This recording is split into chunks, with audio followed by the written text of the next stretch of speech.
법이란 사람이 함께 살아갈 때 생명을 존중하고 그 사회 질서를 유지해서 함께 살아가는 모든 사람들이 해를 받지 않고 유익을 얻게 하기 위해서 만든 규범과 원칙입니다. 우리들은 이 법의 테두리 안에서 사회를 이루고 또 심지어는 이 국가 안에서의 법도 있지만 국가 안에 또 소규모의 공동체, 그것이 학교가 됐든 직장이 되었든 교회가 되었든 나름대로의 규칙을 가지고 살아갑니다. 아주 작은 단위로 이야기한다면 심지어 가정에서도 규칙이 있곤 하죠. 그래서 우리는 이 법의 유익에 대해서 너무 잘 알고 있습니다. 법 없이 사는 사람 혹시 본 적 있습니까? 이 사람은 법 없이도 살 수 있는 사람이다. 법을 안 지키며 산다라는 뜻이 아니라 무법자가 아니라 스스로 법을 자기 자신을 잘 절제하고 통제하기 때문에 법이 주어지지 않아도 누구한가에게 해를 끼치지 않고 또 사회적인 질서를 따라 유익이 되는 삶을 사는 그런 사람을 본 적이 있으십니까? 아마도 우리가 이 법의 유익을 잘 알면서도 그런 사람 한 사람 보기가 참 힘듭니다. 그러면 이것을 반대로 이야기하면 대부분의 사람들이 법 없이는 상대방이나 이웃들에게 상당히 해를 끼칠 수 있는 본성과 어떤 습관들, 그런 생활들을 가지고 우리들은 살아가고 있다는 것이죠. 이거 좀 다르게 표현하면 법 없으면 우리 사회는 위험합니다. 그래서 사람들이 살아가는 사회에서 가장 중요한 것은 법을 지키는 겁니다. 제가 사실 어렸을 때 이런 법을 지키며 사는 법을 잘 못 배워가지고 이 법의 중요성을 상당히 몰랐거든요. 근데 운전을 하게 되니까 이 법에 조금이라도 어겼다가는 그것이 다른 사람에게 큰 해가 된다는 것을 느꼈습니다. 이처럼 많은 사람들은 법의 필요성에 대해서 너무나도 잘 알 것입니다. 하지만 우리가 함께 살아가는 모든 사람들은 법 없으면 위험한 사람이 될 만큼 어떻게 보면 법 없이는 위험할 수 있는 사회를 우리가 살아가고 있다라는 것이죠. 그렇기 때문에 우리들은 법을 잘 지켜야만 합니다. 그렇다면 우리가 이 법의 중요성은 알지만 이 법과 사랑은 관계가 있을까요? 예를 들면 이렇게 한번 표현해 보면 어떨까요? 사랑이 있으면 법을 지킨다. 법을 잘 지키는 사람은 사랑이 많은 사람이다. 혹시 이런 표현하는 거 들어보신 적 있으십니까? 아니면 이런 생각을 해본 적 있으십니까?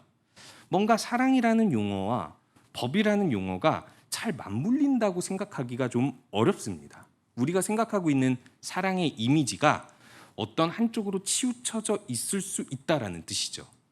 하지만 우리가 계속해서 사랑의 의미에 대해서 살펴보고 생각해 본 것처럼 사랑의 의미는 엄청나게 많은 덕목들을 포함하고 있잖아요. 그래서 저는 오늘 이 사랑의 이 덕목 중에서 강조하고자 하는 것이 법과 가장 밀접하게 연관되고 있는 배려, 질서의 차원에서 오늘 말씀을 전하려고 합니다. 바울은 12장에서 그리고 13장에서 계속해서 하나님의 은혜를 강조하다가 실천적으로 하나님의 뜻을 분별하며 살아가는 것을 사랑으로 표현을 하는데 12장에서는 교회에서의 질서, 13장에서는 사회에서의 질서를 잘 따르는 것이 사랑이라고 오늘 본문에서 요약하여 표현해주고 있습니다.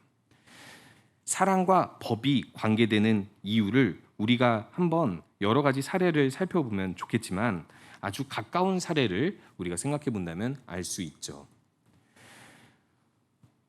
혹시 자녀를 가르칠 때 자녀를 사랑하기 때문에 법을 가르친다고 생각해 본 적 있으십니까? 만약에 제가 아들을 가르친다고 할 때 아들과 함께 작은 도로를 지날 때 아들한테 이렇게 가르치는 겁니다. 좌우를 잘 살펴보고 차가 없으면 굳이 횡단보도를 지나갈 필요는 없어.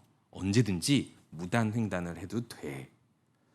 제가 아들을 사랑하는 마음으로 이렇게 가르친다면 이것은 사랑입니까? 아닙니까? 이것은 사랑이라고 보기 어렵겠죠.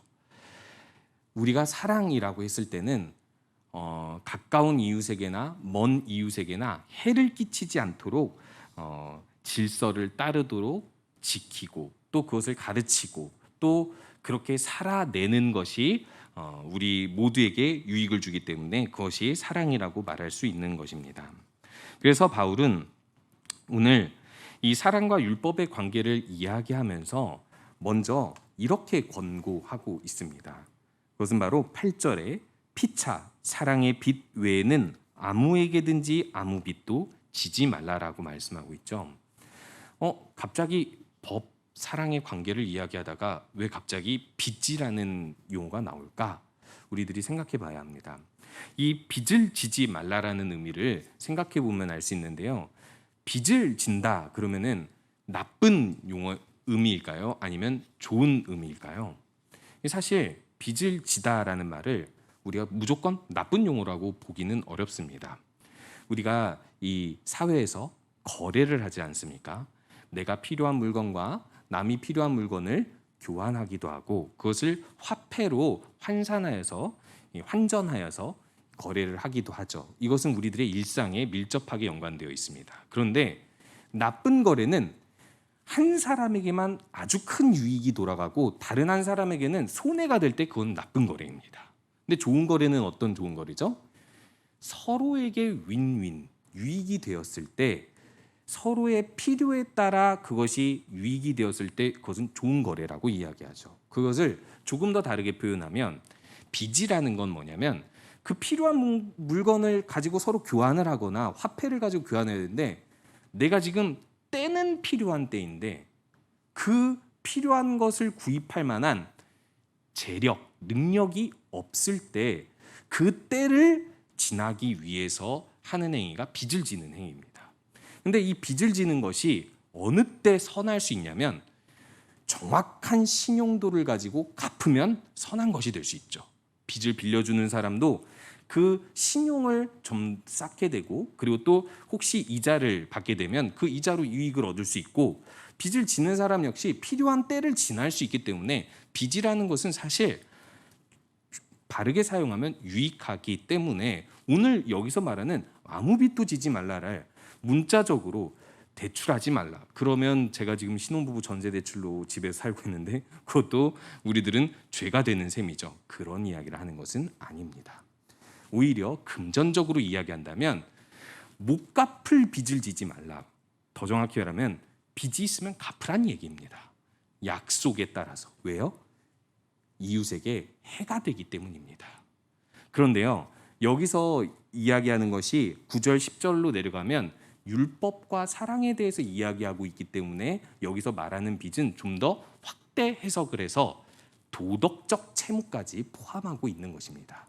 왜냐하면 이 빚이라는 것이 용어를 앞에서는 사랑의 빚이라는 곳에 용어를 이렇게 같이 쓰고 있잖아요. 그러니까 한마디로 이야기해서 사랑의 빚 외에 다른 아무 빚도 지지 말라 했을 때 그 빚이라는 용어가 금전적인 것만이 아니라 도덕적인 채무까지 이야기해서 10절에서 강조하고 있는 사랑은 이웃에게 악을 행하지 말라라는 것처럼 남에게 빚이 될 만한 어떤 도덕적 해를 끼치지 말라라고 권고하고 있는 것입니다.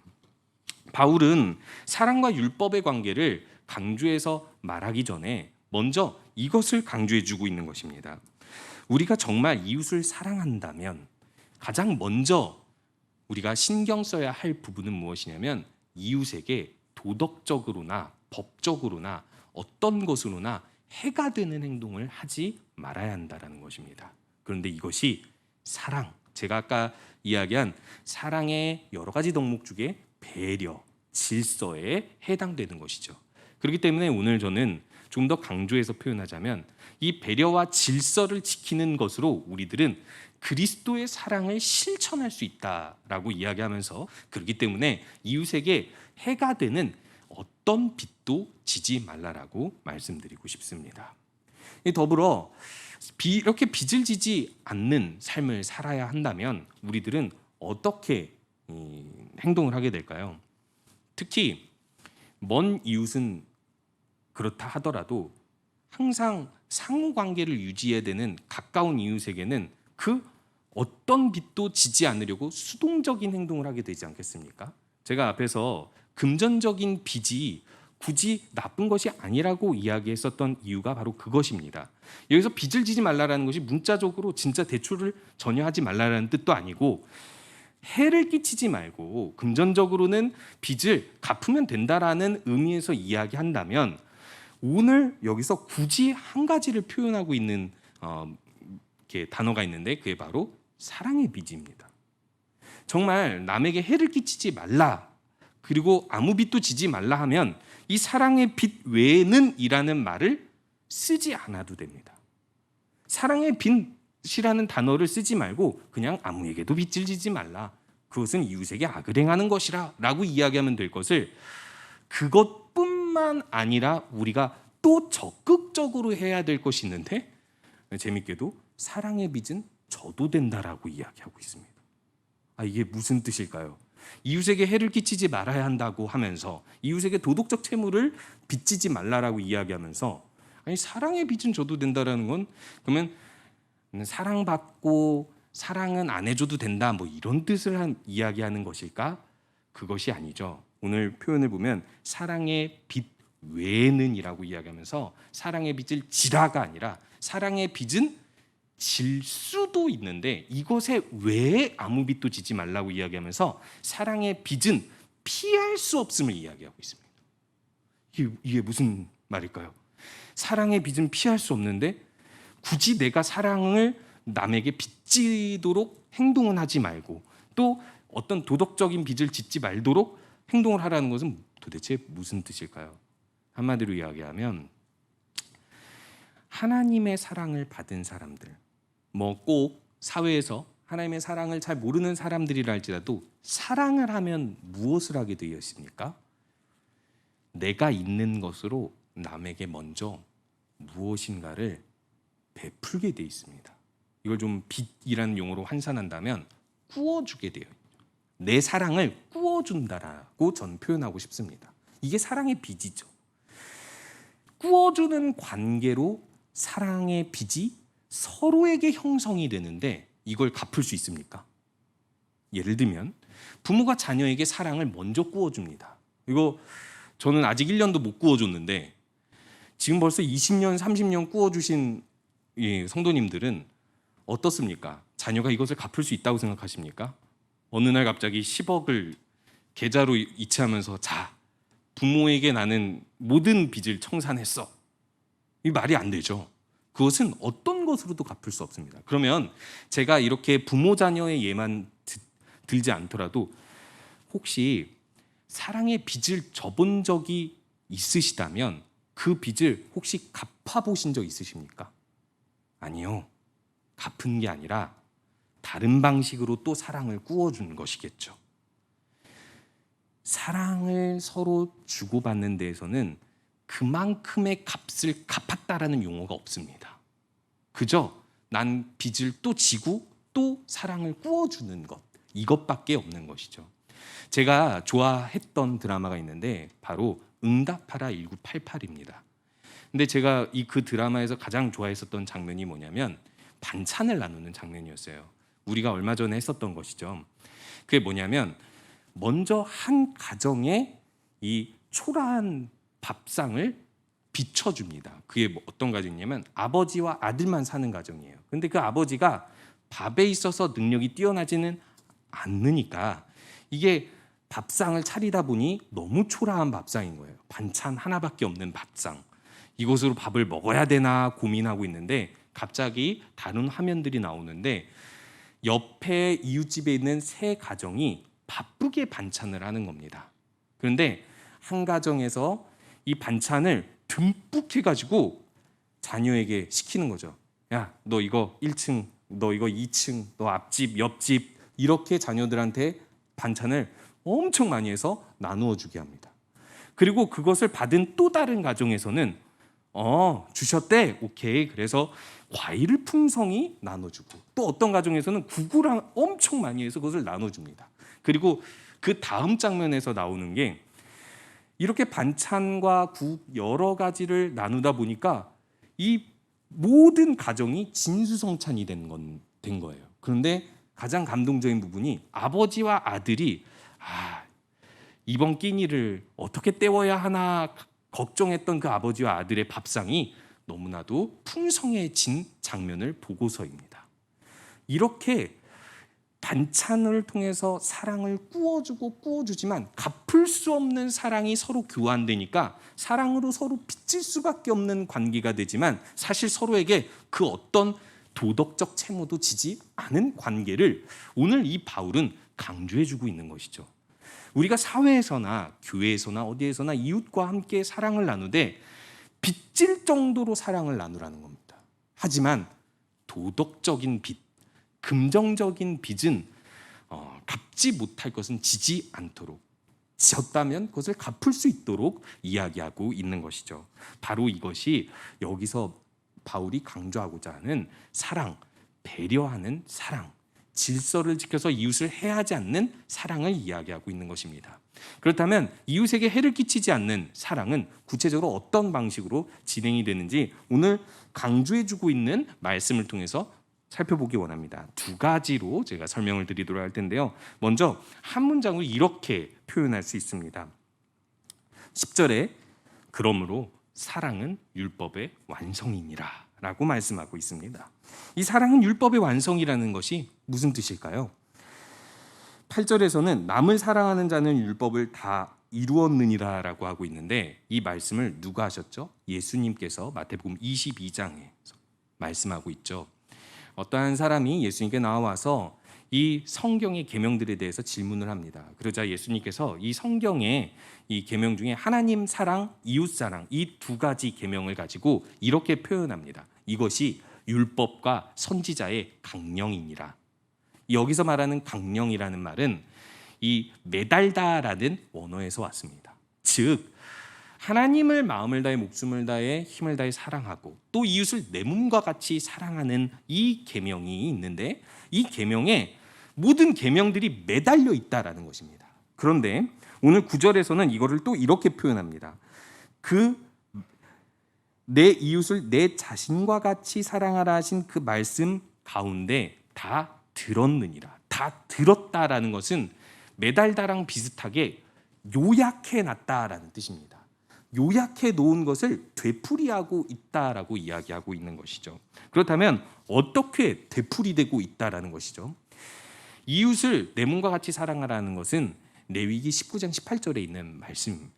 근데 하나님께서 큰 계명으로 10계명을 주셨는데 5계명부터 10번째 계명까지 이웃을 향한 계명이죠. 1계명부터 4계명까지는 하나님을 향한 계명이고요.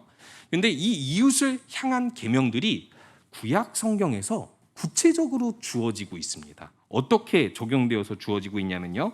먼저 레위기 18장 22절에서 23절을 보면 여자와 동침한 같이 남자와 동침하지 말라라고 이야기하고 있습니다. 무엇을 이야기하는 걸까요? 남자를 주로 대상으로 이 말씀이 쓰여진 그 당시의 배경으로 보았을 때 남자가 남자와 동침하지 말라는 동성 성관계를 금지하는 용어죠. 마찬가지로 23절에는 무엇이냐면 수간을 금지하는 것, 짐승과 교합하는 것을 금지하는 법이 있습니다. 이것이 무엇에 매달려 있는 법입니까? 간음하지 말라라는 법에 매달려 있는 것입니다. 제가 이제 이렇게 온라인으로 여러 가지 활동들을 하게 되는 시간대가 되면서 오픈 카톡방이라고 해서 익명의 카톡방에서 기독교 모임 종종 거기서 이야기를 나누곤 합니다. 그런데 여러 교단, 여러 기독교인들이 모이다 보니까 정말 생각이 다 다른 사람들이 있어요. 그런데 거기서 이런 논쟁이 일어난 거예요. 성경 어디에 혼전 성관계를 금지하는 곳이 어디 있냐? 문자적으로 직접적으로 명시하고 있는 것을 내놔봐라 해가지고 제가 막 다 찾아가지고 막 구체적으로 막 이렇게 했는데 결국 이 성경 속에서 답을 찾고자 하지 않는 사람들에게서는 그것을 받아들일 수가 없는 거예요. 그런데요, 우리가 성경을 계속 봐왔으면 알겠지만은 성경은 간음하지 말라라는 그 말씀 안에 제가 지금 이야기했던 예들이나 혹은 그 밖에 여러 가지 예까지도 아주 구체적으로 기술하고 있고 그것을 명령하고 있습니다. 그것뿐만입니까? 구약 성경에 보면 심지어 19장 17절에는 동포를 원망하지 말라고 합니다. 동포를 원망하지 말라. 원수를 갚지 말고 동포를 원망하지 말라. 이게 신약에서 처음 출현한 게 아니라 심지어는 형제를 미워하지 말라라는 강조까지 하면서 이미 율법에서 이렇게 살인하지 말라를 확대해서 구체적으로 적용하는 사례들을 주어지고 있다라는 거예요. 제가 이 말씀을 드리는 이유가 있습니다. 이웃을 내 몸과 같이 사랑하는 율법으로 살인하지 말라라든 간음하지 말라라든 그 하나님이 주신 계명을 지키려고 하다 보면 우리들은 그것이 점점 더 모든 상황으로 구체적으로 적용하고 그렇게 확대해서 적용하여 지키게 되어 있다라는 거예요. 제가 어렸을 때 약간 좀 성도님들이 보기에 제가 어떤 이미인지는 모르겠지만은 제가 약간 괴짜라는 말을 많이 들었습니다. 근데 그 영향이 있는데 그게 어머니 쪽 삼촌 이모들이 좀 약간 그런 분들이 많으신데요. 그 중에 한 이모가 아버지께서 아프실 때 밥을 해주러 온 적이 있었습니다. 그래서 뭘 먹고 싶냐 그래서 콩나물국이라고 이야기했더니 이모가 이렇게 해주는 거예요. 콩나물이 없는 콩나물국을 해주더라고요. 그래서 왜 콩나물이 없냐라고 이야기했더니 콩나물 다 버렸대요. 왜 버렸냐 그랬더니 콩나물국 달라고 하지 않느냐. 이게 그냥 그 이모의 한 장난, 해프닝이지만 제가 무엇을 예로 하고자 하는 거냐면 율법을 그냥 율법만 딱 지키고만 난 간음만 안 했으면 돼. 난 도둑질만 안 했으면 돼. 이렇게 문자로 지키는 것은 이웃을 사랑하는 것이 아니라고 말씀드리고 싶은 거거든요.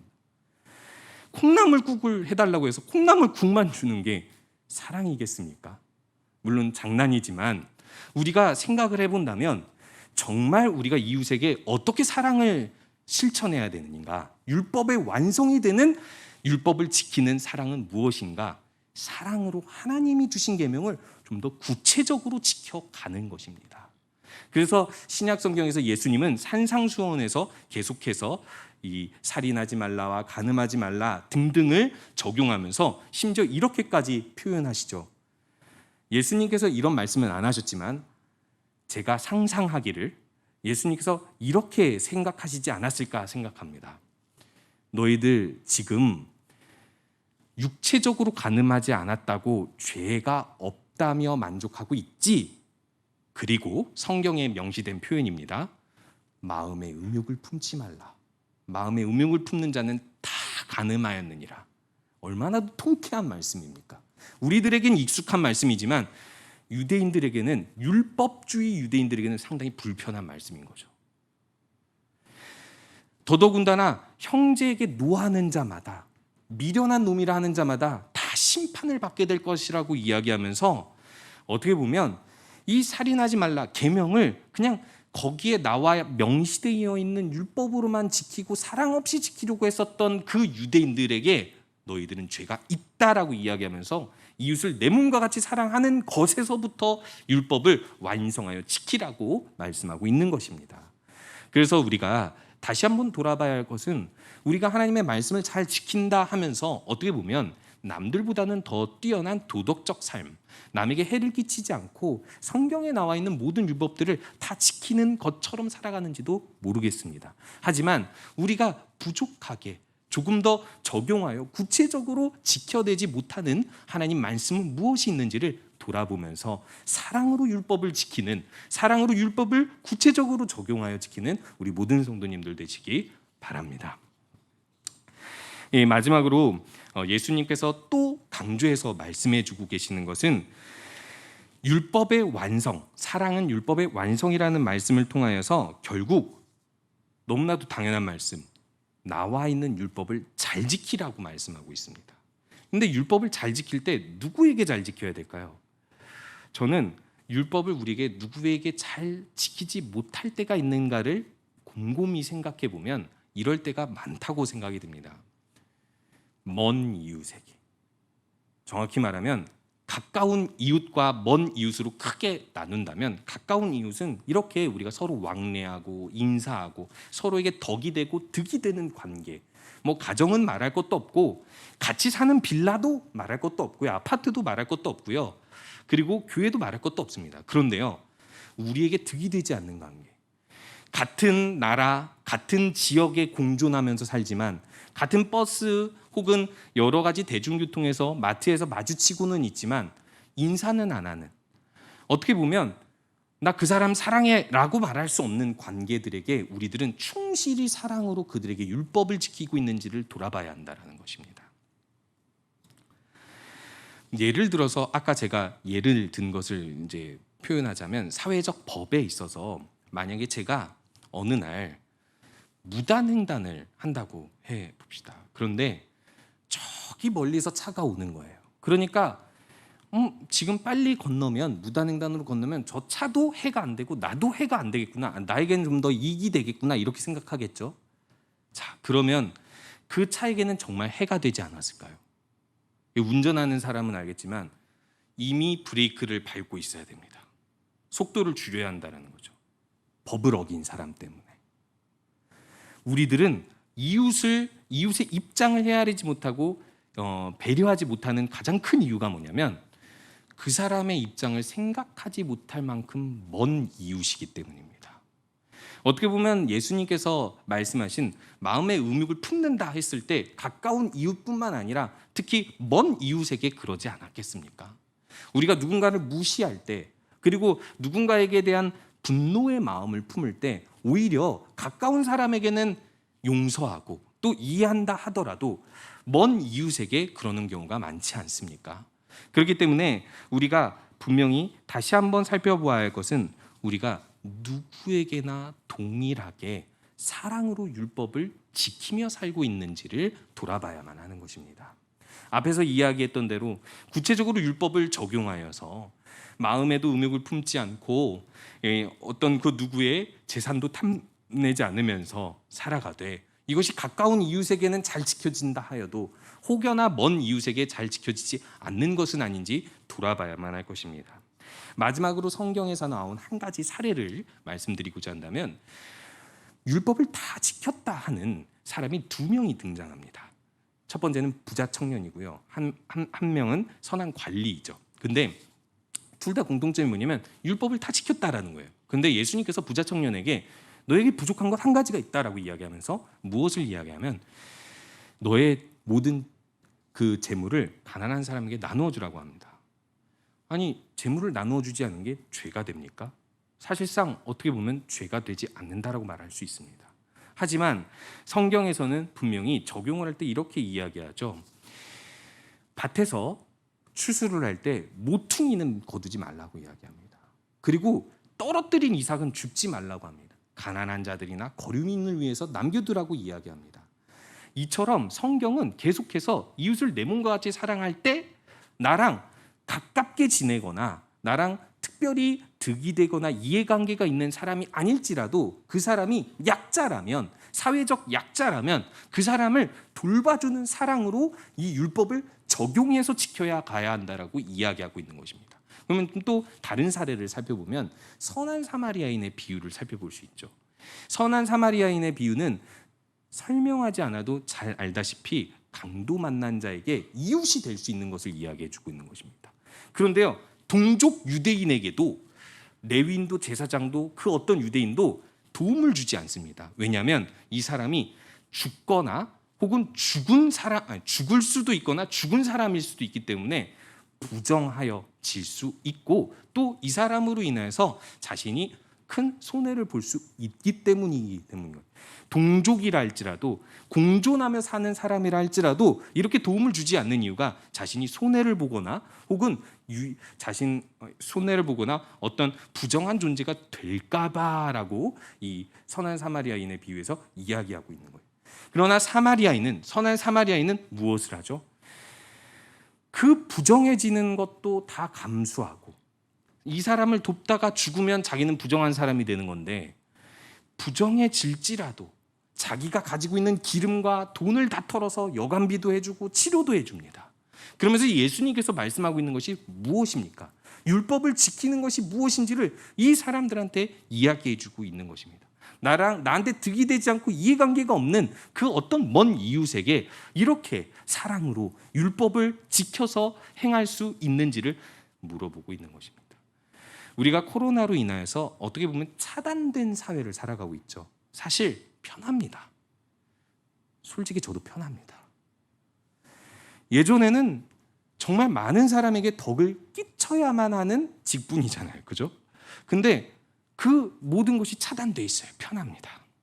그런데요, 하나님께서는 우리에게 이 편함에 익숙해지라고 말씀하시잖아요. 모르는 사람에게나 먼 이웃에게나 가까운 이웃에게나 우리에게 도움이 필요한 사람들을 더 적극적으로 찾아서 율법을 지켜 행하라고 말씀하고 있는 것이죠.